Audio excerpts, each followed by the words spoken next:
que pueda discriminar precios. Y aquí estamos discriminando en dos áreas, en dos segmentos, el A1 y A2. Cuando el precio unitario aún disminuye, entonces puede obtener todavía un excedente económico del consumidor en todo el área A2.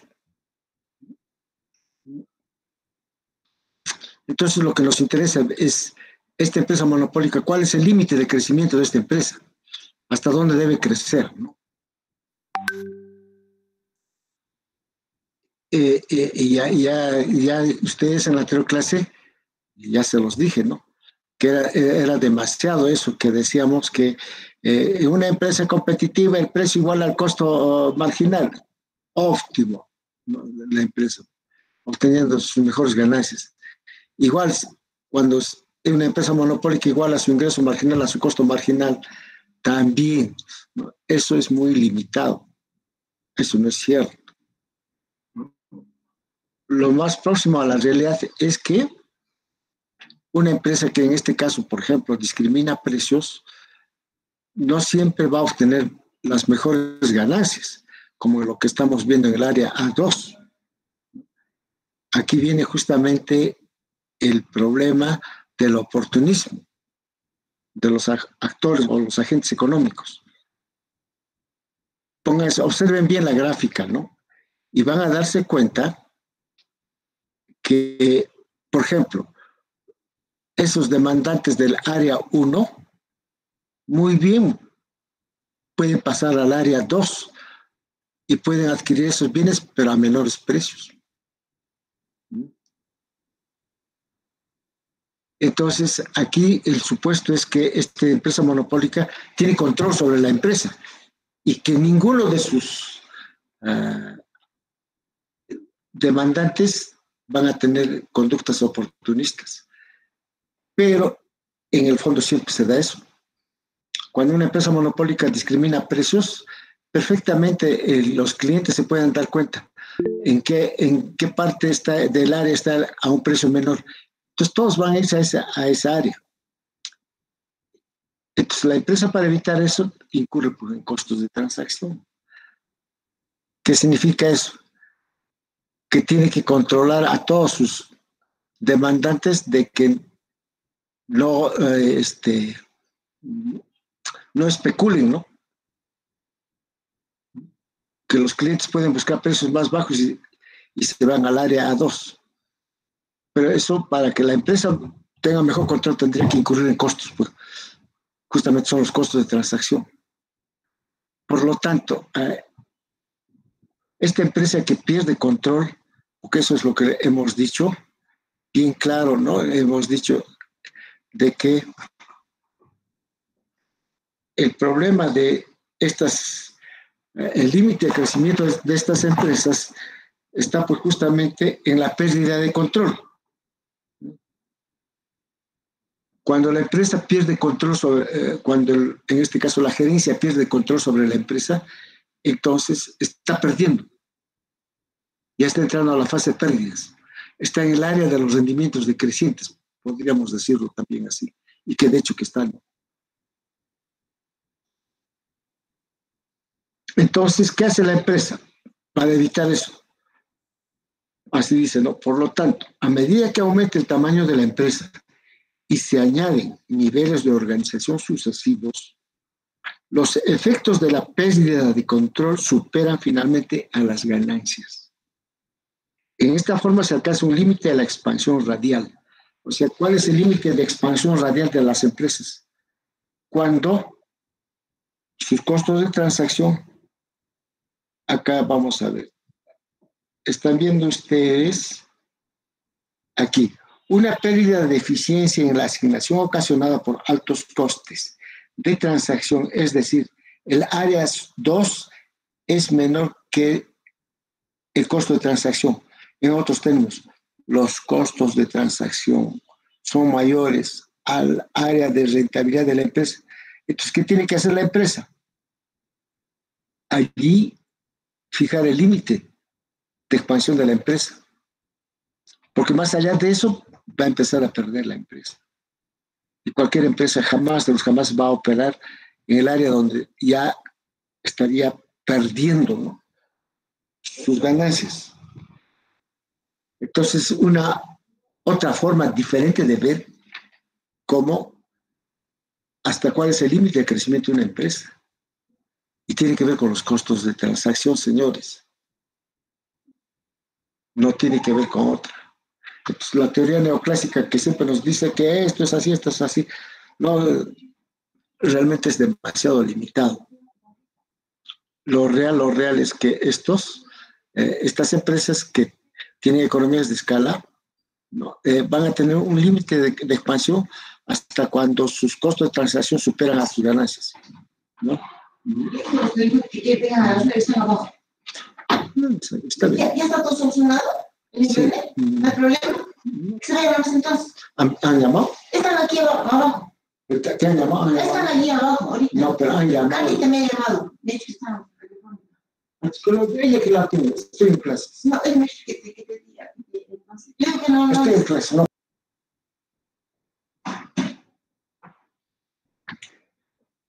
Queda bien claro los límites de expansión de una empresa monopólica. ¿Alguna pregunta? Eso era por un par de minutos, nos suspendieron internet y eso me interrumpió. Justamente ahora estoy tratando con el técnico para que no me falle. Este internet, están los técnicos, porque si no me van a seguir perjudicando. Eso se los dije. Bien, si no hay preguntas, vamos a entrar al último tema de organización industrial referente a estructuras de mercado. Vamos a tocar el tema ahora del libro de Jorge Fernández Vaca, porque hasta el tema anterior es Williams.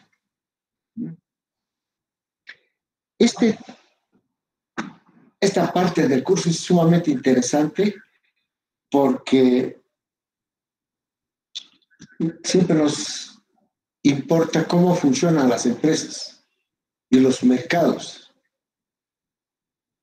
Eso es lo que estamos tratando de ver, ¿no?, en la organización industrial, cómo funcionan las empresas y los mercados.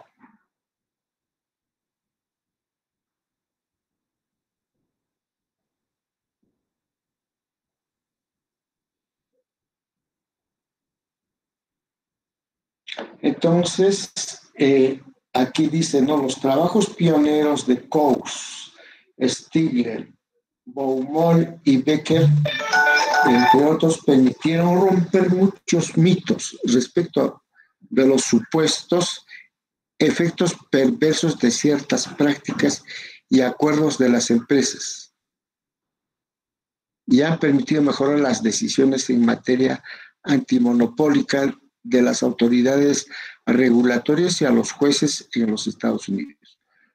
La siguiente generación de autores como Spence, Shapiro, Grossman, Hart, Tirol, ya está Tirol acá, ¿no?, Lafont, entre otros, con métodos más refinados tomados de la teoría de los juegos y de la información asimétrica, ha logrado avances aún más profundos en materia antimonopólica. Seguimos observando la organización industrial, ¿no es verdad?, con enfoques distintos. Pero aquí vamos a empezar a asumir, que también es mucho más real, de que las empresas están operando bajo un contexto de la teoría de los juegos, o sea, tienen decisiones estratégicas. Y más aún, con información asimétrica.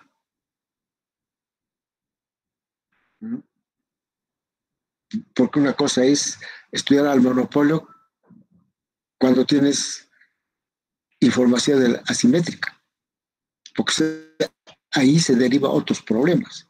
Justamente ese problema que se deriva de este tipo de organización con información asimétrica es, pues, la teoría de la agencia, que es lo que vamos a desarrollar ahora, ¿no? Pero ahí está, ya estoy señalando que la teoría de juegos y la información asimétrica van a ser modelos que nos van a permitir estudiar a la empresa cuando estas grandes empresas dejan de ser empresas dirigidas por los propietarios. Justamente eso es lo que hemos visto. Hay una expansión de la empresa, hay un crecimiento y esos límites, ¿no?, de expansión de la empresa la definen los costos de transacción. Justamente en este tipo de empresas, hoy en día ya las grandes corporaciones, esas empresas gigantes, ya no son conocidas por los propietarios, pues, ¿no? Los propietarios se convierten ahora en junta de propietarios y contratan un gerente para que conduzca la empresa, ¿no? Ya no, los propietarios ya no conducen la empresa. Es más, ni siquiera ya saben en qué consiste la empresa todo. Esas son las famosas corporaciones, ¿no?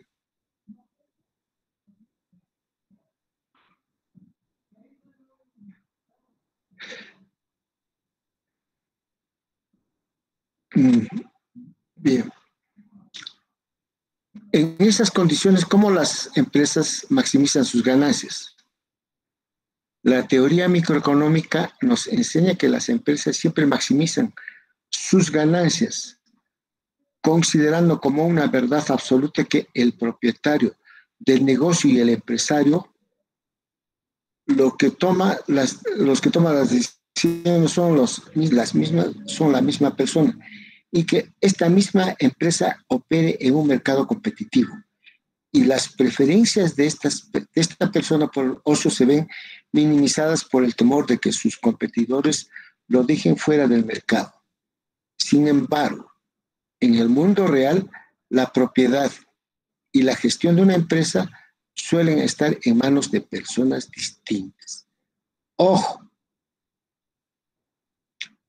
presten atención.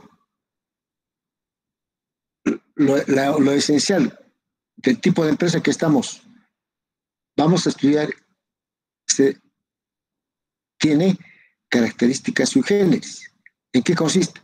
Los gerentes de una empresa son personas contratadas por el propietario. O sea, los propietarios ya no conducen la empresa, van a contratar a gerentes para que conduzcan la empresa. Y el gerente es el que tiene que maximizar el valor de la empresa. Los intereses de los gerentes no son necesariamente coincidentes con los intereses de los propietarios.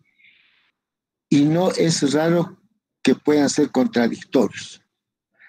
De hecho, si estamos ahí, inclusive ya esto en la década de los 90 del siglo pasado, ya salió en el libro, recuerdo mucho, de Kirchleifer, teoría de los precios, ese era su libro. Ella hablaba del teorema de la separación.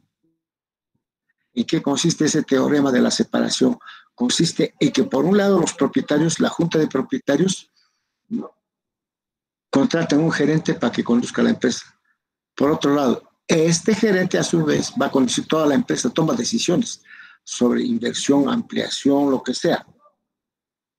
Los propietarios son convidados de piedra. Por ahí surge la asimetría de la información. ¿En qué sentido? En que los gerentes siempre están mejor informados, manejan estadísticas, conocen perfectamente el movimiento interno de la empresa, mientras que los propietarios realmente están más perdidos que sus ideas en biblioteca. Simplemente a ellos lo que les accede al gerente es que al final del año cuántas son sus utilidades, ¿no?, sus ganancias, proporcionalmente en función de sus acciones, ¿no?, de los propietarios. Entonces, al final, los propietarios dependen del gerente. Y por eso ahí viene justamente el tema de la agencia, así se conoce, ¿no?, por la separación entre el propietario y el agente, en este caso el administrador o el gerente de la empresa. Por ejemplo, a los gerentes les puede interesar que la empresa crezca porque ello satisface sus deseos de poder y control, al mismo tiempo que mejora su reputación en el mercado.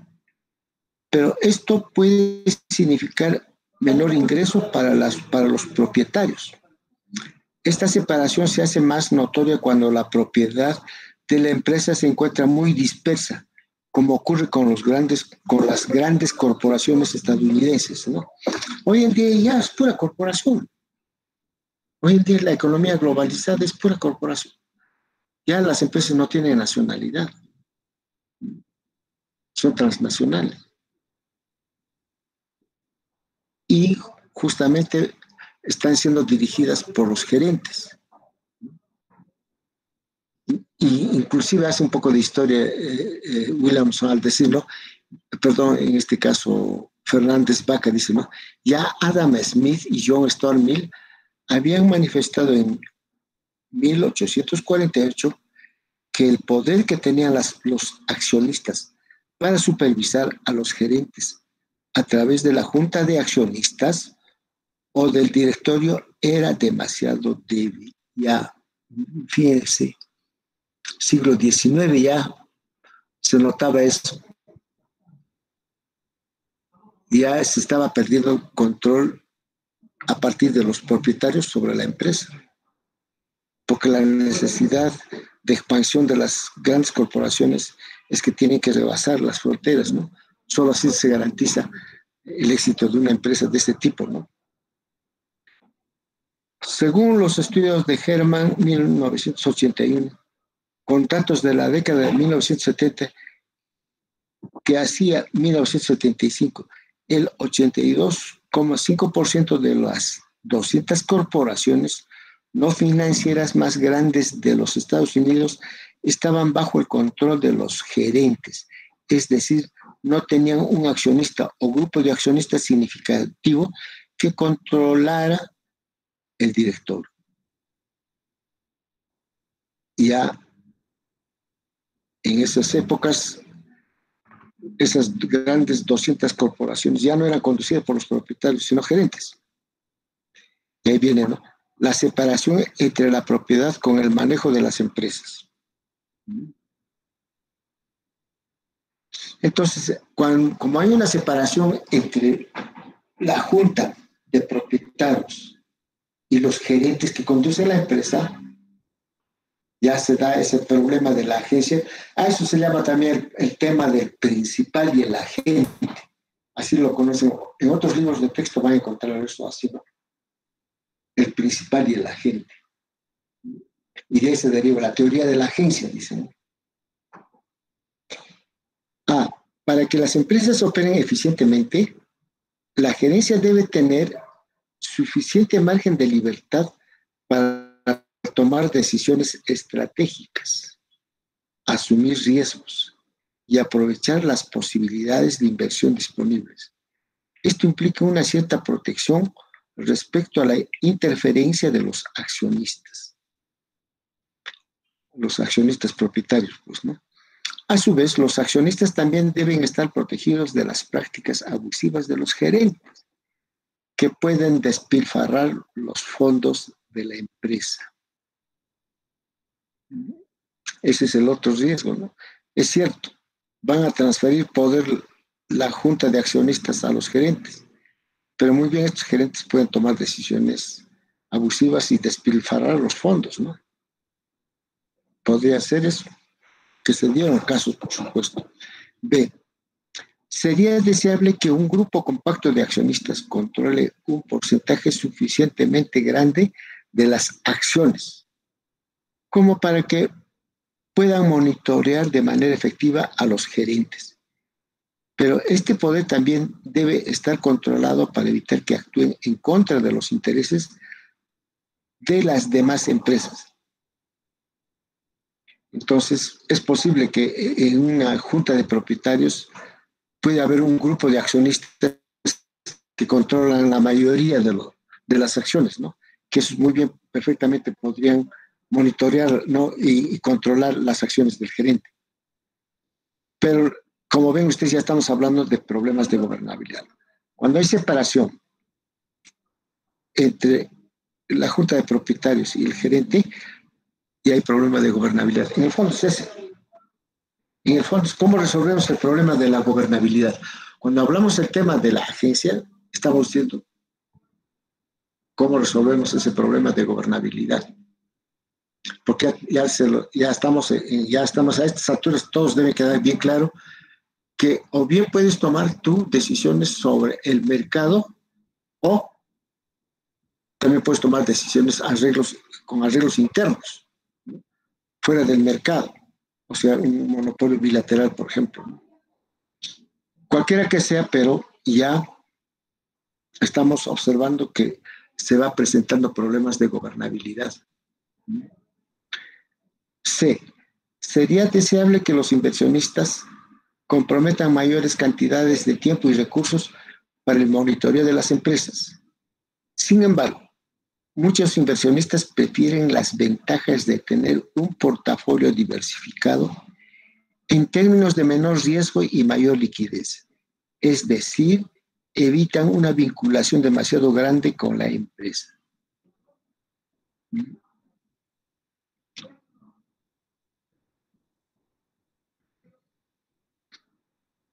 Entonces, ¿qué pasa con los propietarios? Aquí viene esto, ¿no? No sé si se están dando cuenta. Lo cierto es que hoy en día hay capitalistas que tienen capital, el capital físico, ¿no? En este caso, el capital numerario, el capital financiero. Entonces, tienen muchos y quieren invertir. Entonces, no apuestan todos sus fondos en una sola canasta de huevos, ¿no? ¿Qué hacen ahora los accionistas? Están picando por todos lados de las empresas. Muchas corporaciones venden permanentemente acciones pues, en el mercado de valores de Lima, ¿no? Ahí están comprando acciones. Entonces, puede haber un gran capitalista que compra acciones, pero no tiene solamente todas sus acciones en una sola empresa. No ha apostado no son una sola canasta de huevos, sino lo diversifica, compra acciones de todas las empresas más rentables. Entonces, este empresario ya no le interesa mucho por la conducción de la empresa, no, lo que a él le interesa es la rentabilidad, que sus acciones tengan mejor rendimiento y que eso depende del gerente, ¿no? Entonces, ese hecho hace que los propietarios pierdan control sobre la empresa, gobernabilidad. ¿Por qué? Porque los accionistas pues están tan distraídos en otras acciones que muy poco ven lo que puede importarle, ¿no? En este caso, sobre las acciones de una empresa, de una corporación, ¿no? D. Los inversionistas requieren de información precisa y confiable sobre el desempeño de la empresa. Todavía son más. Los propietarios accionistas necesitan de información precisa, ¿no? En base a eso para que puedan seguir adquiriendo acciones, ¿no?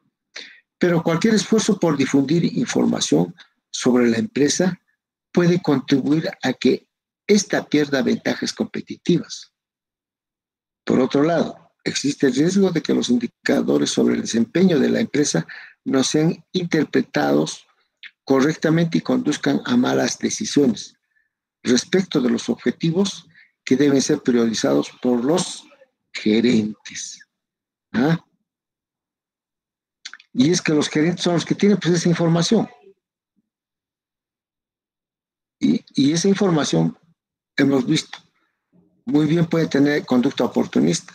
Pueden distorsionar, falsear, con cualquier cosa pueden hacer con la información. Entonces, ¿cómo confiamos en esa información, dado ese supuesto? ¿No? Entonces, los inversionistas cuando quieren comprar acciones tienen que estar bien informados sobre la empresa. Y esa información sale pues del gerente. Y el gerente muy bien puede interesadamente publicar solamente la información que más le convenga y esconderla aquella que pueda perjudicar su gestión. Entonces ya se están dando cuenta del problema de la gobernabilidad en términos de una corporación, ¿no? La gobernabilidad corporativa trata sobre las maneras como los proveedores de financiamiento de las corporaciones pueden asegurarse un rendimiento adecuado sobre su inversión. ¿Cómo es que los proveedores de financiamiento consiguen que los gerentes les devuelvan algo de las ganancias obtenidas?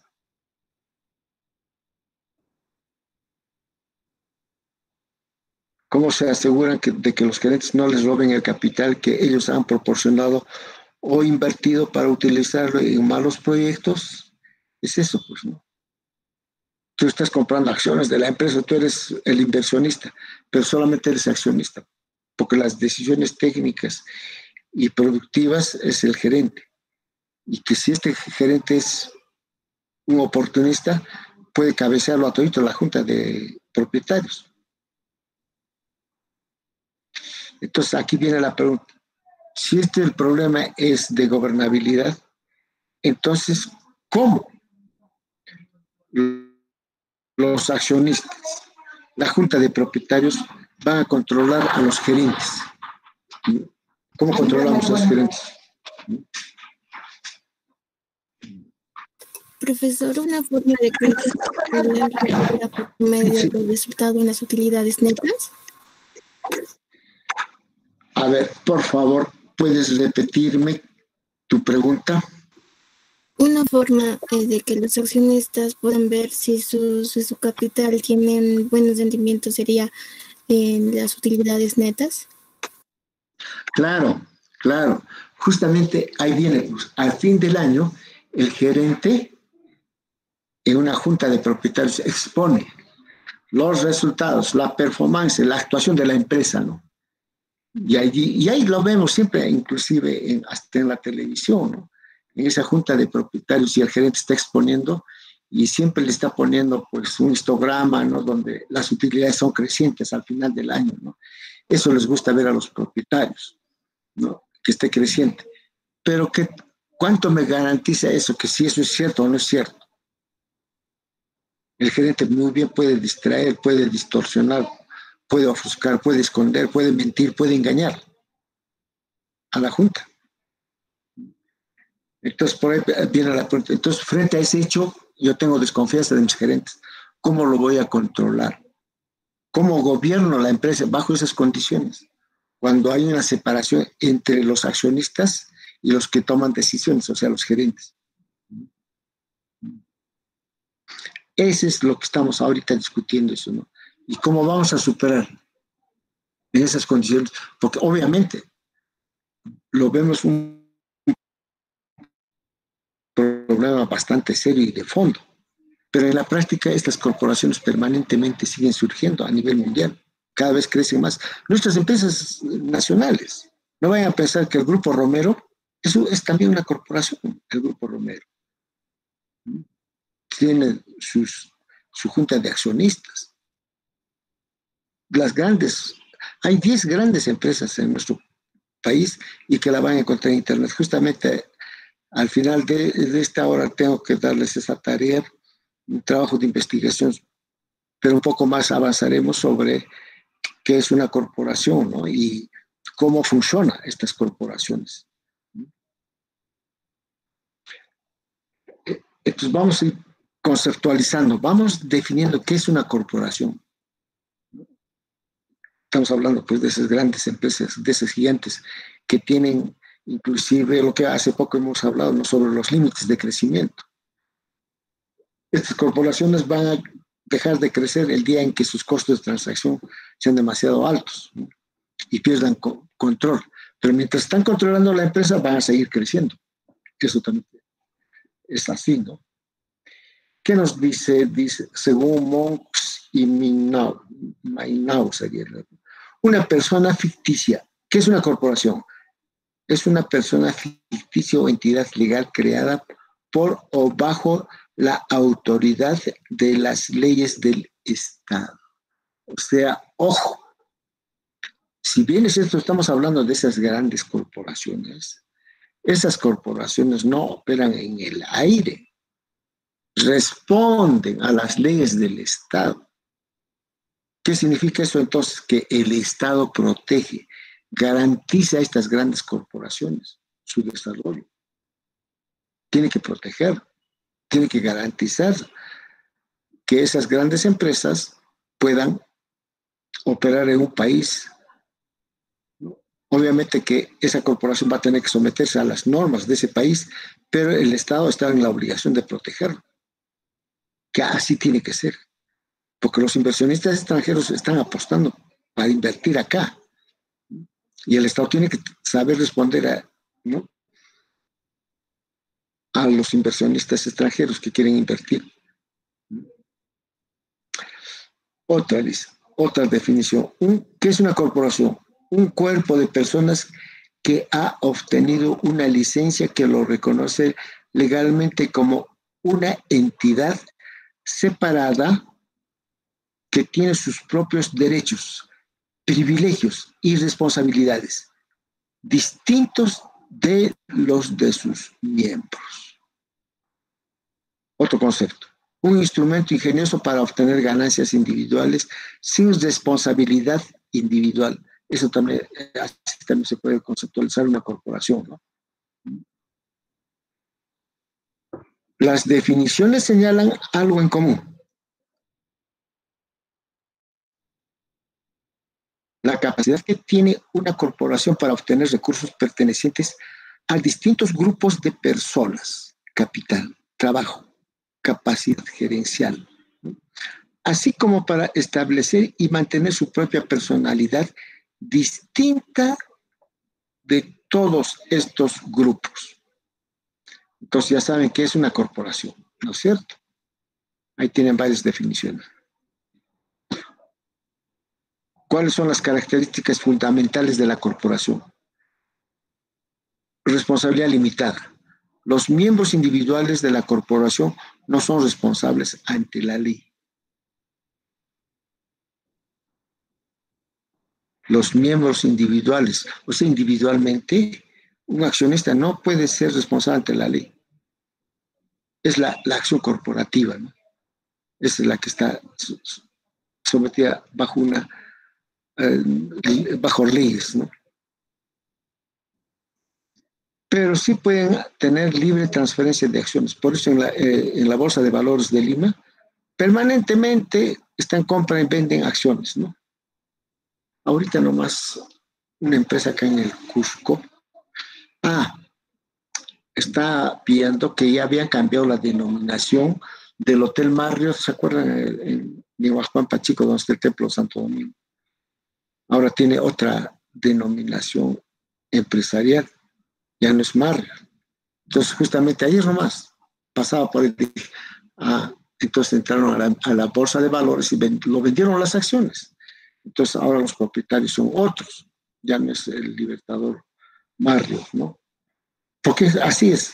Este tipo de corporaciones permanentemente están cambiando de accionistas.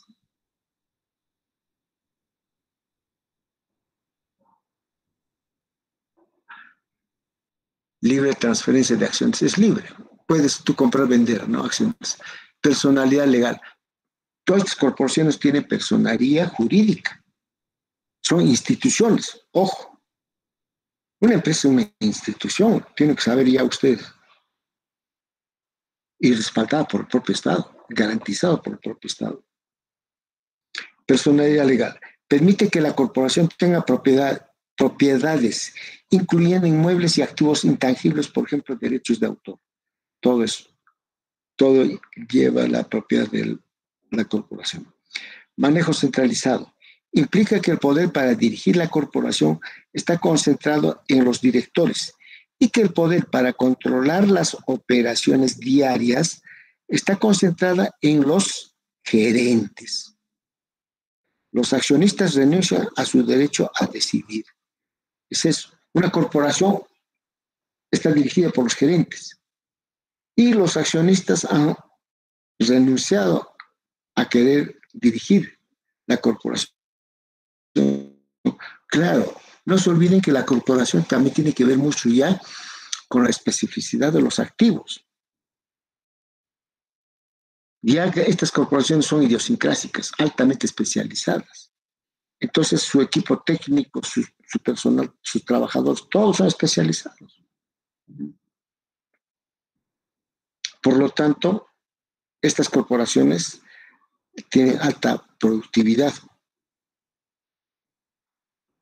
¿Y quién no toma decisión? Los directores. Y los gerentes son los que toman las decisiones. Y los accionistas renuncian a ese derecho.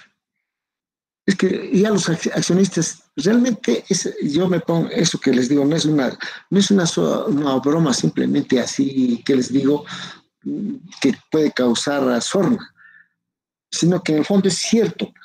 Imagínense a la Susi Díaz hablando de gerencia, hablando de accionistas, hablando de toma de decisiones de una corporación.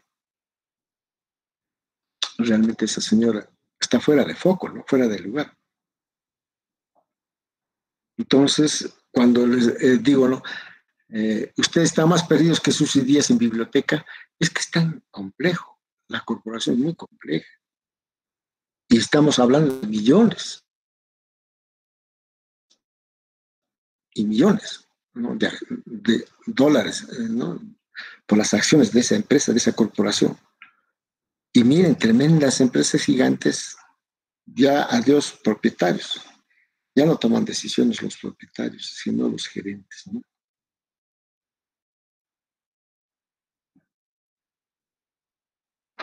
Los accionistas, el problema de la propiedad. También es importante esto de la propiedad, ¿no?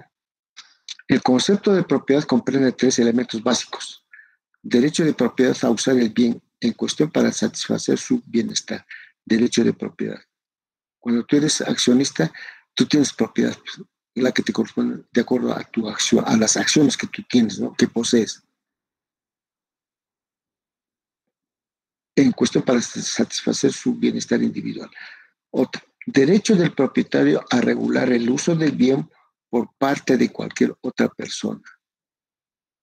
O sea que si tú tienes en propiedad algún bien, tú tienes todo el derecho de regular, ¿no? El uso de ese bien. Otra, también tienes derecho, ¿no? Como propietario a transferir derechos sobre el bien a cualquier persona en los términos que desee. O sea, tú también tienes derecho sobre tus acciones, ¿no? De repente puedes, si te da la gana, lo regalas, lo vendes, lo que tú quieras. Porque tú eres propietario y tienes derecho de comprar o vender, ¿no? Ese es tu activo. B. Derechos de los accionistas cuando la propiedad y el control están separados. Las leyes corporativas permiten que las personas que participan en la corporación escojan los arreglos óptimos de acuerdo con las oportunidades y los riesgos que se presentan en la economía. Ya. ¿Cuáles son los derechos de los accionistas, los propietarios, no? Derecho a vender las acciones, eso es lo que hemos estado viendo arriba. Tienes todo ese derecho. Esos 3 derechos que te ensino, que puedes regularlo, puedes transformarlo, modificar lo que tú quieras, ¿no? O comprar o venderlo, ¿no? O sea, pues, si te da el derecho, lo cambias, la sustancia de tus acciones, ¿no? Todo depende de tu decisión. Derechos de los accionistas. Derecho a vender las acciones. Derecho a cobrar los dividendos que se distribuyen y a votar por un representante en el directorio. Los accionistas, eso sí tienen esa potestad. Elegir al gerente, ¿no?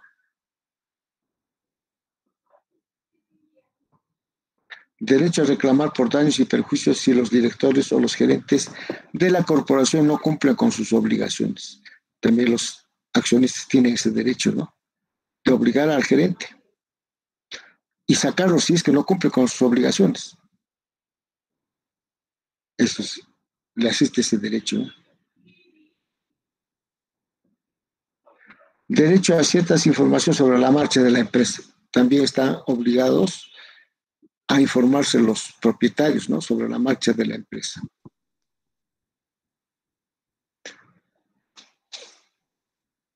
El problema de la propiedad fraccionada.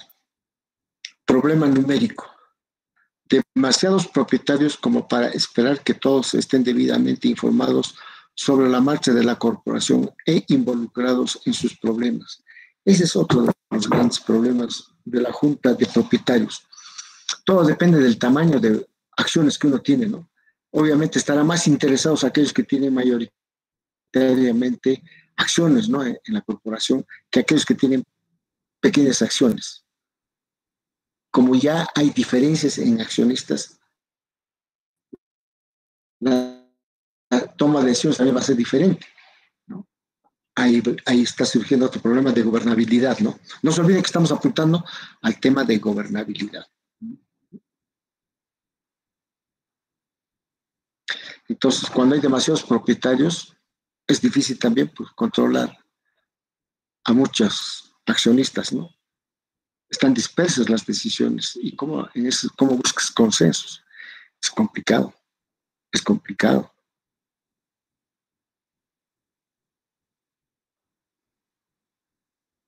Acá merece poner énfasis en esto. Problema funcional. El tenedor de acciones social propietario, ¿no? Tiene poco control y casi ninguna responsabilidad sobre la empresa. Miren, siendo propietario no tiene responsabilidad sobre la empresa. El real responsable es el gerente, el que toma decisiones, ¿no? Problema personal. Las personas ya no poseen bienes físicos que pueden ser modelados por sus propietarios para convertirlos en una extensión de su propia personalidad.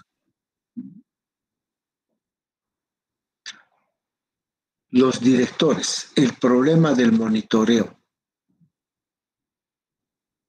Ya hemos hablado de los accionistas, ahora vamos a hablar de los directores, ¿no? Los directorios son un elemento esencial de la estructura corporativa. Son el vínculo entre las personas que aportan el capital, los accionistas, y las personas que usan el capital para crear valor, los gerentes. Entonces, por un lado están los gerentes, ¿no es cierto? Por otro lado están los accionistas, gerentes, accionistas. ¿Quién hace de bisagra? El directorio. El directorio. Eso nos está diciendo. Los directorios son un elemento esencial de la estructura corporativa. El papel primordial del directorio es monitorear a la gerencia en nombre de los accionistas. Ese es el rol fundamental. En otros términos, el directorio está al servicio de los propietarios, porque este directorio tiene que monitorear la gerencia en nombre de los accionistas. Existen mecanismos, y ya estamos viendo entonces cómo se va resolviendo el problema de gobernabilidad, ¿no? Existen mecanismos y estructuras para que los gerentes sean responsables ante el directorio, y asimismo para que los directores sean responsables ante los accionistas. Entonces los directores son responsables ante los accionistas y también con los gerentes, ¿no? Funciones primordiales de los directores. Seleccionar, evaluar regularmente al gerente general. Es el directorio el que evalúa y regula al gerente general, ¿no? Y si es necesario, reemplazarlo. O sea, la junta de propietarios accionistas pueden reemplazarlo al gerente, ¿no? Determinar las compensaciones de los gerentes. O sea que la junta de accionistas determina las remuneraciones del gerente. Revisar y aprobar los objetivos financieros, las estrategias fundamentales y los planes de la corporación. El directorio tiene que aprobar los objetivos financieros de la empresa. Proporcionar asesoría y consejo a la alta gerencia. O sea, el directorio hace de asesor de la alta gerencia. Seleccionar y recomendar ante los accionistas a los candidatos más apropiados para el directorio. O sea, selecciona y recomienda, ¿no? Ante los accionistas a los candidatos apropiados para el directorio. Revisar la adecuación de los sistemas con las leyes y las regulaciones vigentes en el país. Claro, tiene que estar normado y tienes que responder. Todas estas cosas tienen que estar en el marco de la ley, ¿no? No puedes tú saliste fuera de las normas. Justamente la institucionalidad va con relación al respeto, al cumplimiento de las normas, ¿no? Eso se llama institucionalidad.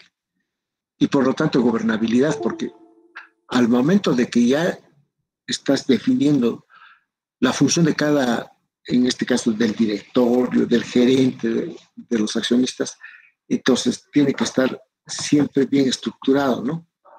Y permanentemente estar siendo evaluado, revisado. Relación entre el directorio y la gerencia. Ahí está. El directorio y la gerencia. ¿Qué relación hay? A ver, los directorios deben supervisar a los gerentes, seleccionar a los ejecutivos, que harán mejor el trabajo y despedirlos cuando no lo hacen. En otras palabras, la gerencia debe estar al servicio del directorio. La gerencia debe estar al servicio del directorio. ¿Está claro? Cuidado que se me estén durmiendo. Sin embargo, la realidad es exactamente la opuesta. Los directores dependen de la gerencia para la nominación, compensación e información. Además, muchos directores no pueden o no desean dedicar el tiempo y la energía necesaria para supervisar el funcionamiento de la empresa. Aquí viene otro problema. Hemos dicho, ¿no? El directorio hace revisar entre los accionistas y los gerentes.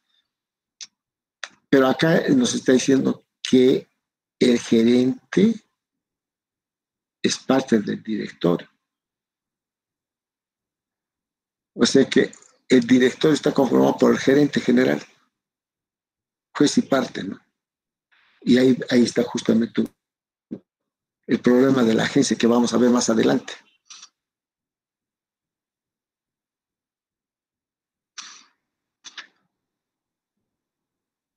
Entonces, la realidad te dice que en la práctica, ¿no? El gerente es presidente del directorio.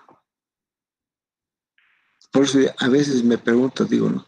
Pero si es tan así, tan sesgado, ¿no? A favor de los gerentes, ¿cómo es que los propietarios siguen comprando acciones, compran, venden, ¿no?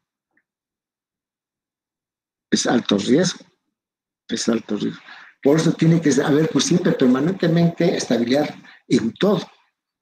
Los políticos no se dan cuenta cuando generan inestabilidad política, genera también inestabilidad social y económica.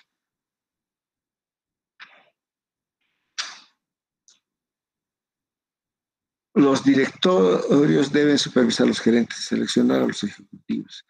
Ya hemos dicho nuestro. Ya. El problema del flujo de información, otro problema.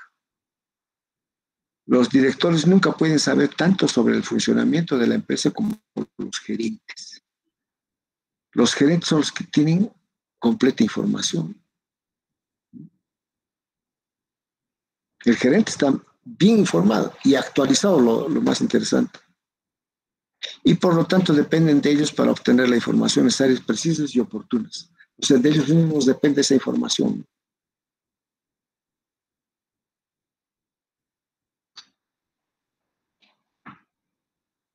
El gerente general, presidente del directorio. El gerente general, miren, ¿eh? En el 76% de las empresas más grandes de los Estados Unidos, el gerente general es también el presidente del directorio, mientras que en Inglaterra esta cifra no llega al tercio. F. La nominación para el directorio. En el 95% de las grandes compañías estadounidenses, los candidatos son recomendados por un comité de nominación. El directorio en pleno aprueba las recomendaciones. Los candidatos son entrevistados por el directorio en pleno y luego son elegidos, en realidad ratificados con los votos de los accionistas. Hasta eso todavía. El gerente es nombrado por el directorio, pero a su vez el directorio se supedita al gerente. este gerente sale pues, con los votos de los accionistas, ¿no? En teoría, esta estructura permite que el directorio evalúe a los candidatos de manera independiente y evite que la gerencia seleccione a sus aliados. Otros estudios demuestran que el 82% de las vacantes al directorio eran llenadas con recomendaciones del presidente. ¿Y quién es el presidente? El gerente general. Esto lo vamos a seguir analizando. Por el momento, aquí nos quedamos siendo las 10, continuaremos a las 11. Sin embargo, por favor,